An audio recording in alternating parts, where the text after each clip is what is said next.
multiple incidents of Chinese border aggressions, including incidents of firing. Top army sources have confirmed to India today the Chinese troops resorted to firing shots on several instances in the Pangong area. As many as 4 instances of firing by the Chinese side were reported on August 29th, 31st and September 7th on South Pangong and on September 8th in North Pangong. Indian troops had resorted to its own warning maneuvers to thwart Chinese aggressions and even briefly exchanging fire on August 29th and 31st. The incidents took place on Pangong's south bank during Indian Army's preemptive mobilization.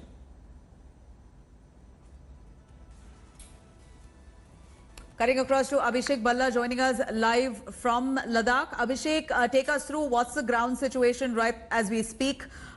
We know what happened over the last night. India today has in fact exposed multiple incidents of the Chinese border aggression, including the recent firing.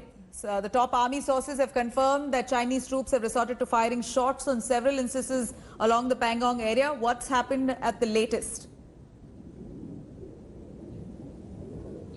Well, Nabila, things have been extremely grim and tense at the line of actual control for the last 2 weeks now. And since the night of August 29, sources have been telling us that there have been multiple incidents where gunshots were fired in the air.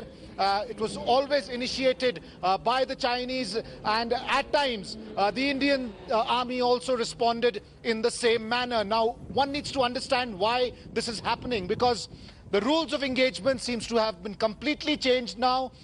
This was initiated after the Galwan incident, where the Indian Army lost 20 brave hearts, including the commanding officer of 16 Bihar Regiment. And since then, even the Indian Army had made it very clear that if required, the commanding officer or the commander on the ground will take a decision whether to fire or not if he feels his troops are under any kind of life-threatening situation like the one in Galwan. Now, even in the last few days when there have been face-offs, the Chinese have come with barbaric weapons to attack the Indian forces who are perched on some of the crucial hilltops. The Indian Army continues to occupy those positions south of Pangong Lake, especially places like Rizangla and Richanla.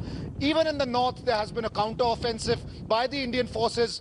Troops who are deployed, are specialized in mountain warfare, and there have been face-offs there as well. So over the last 2 weeks, lots of hectic activity. The Indian forces obviously preparing for the long haul. There is a big exercise to make sure the supply chain to the forward locations does not get disturbed.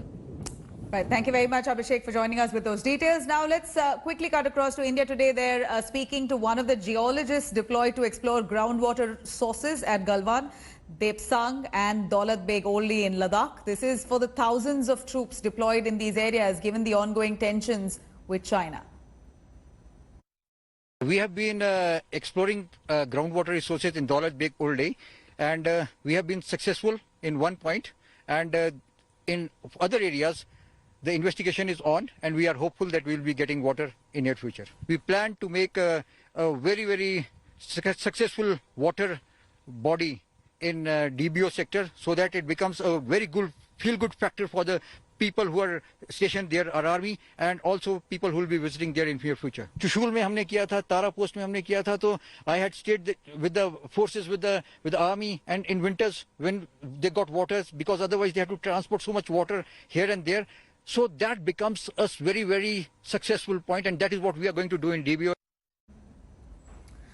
Now, to the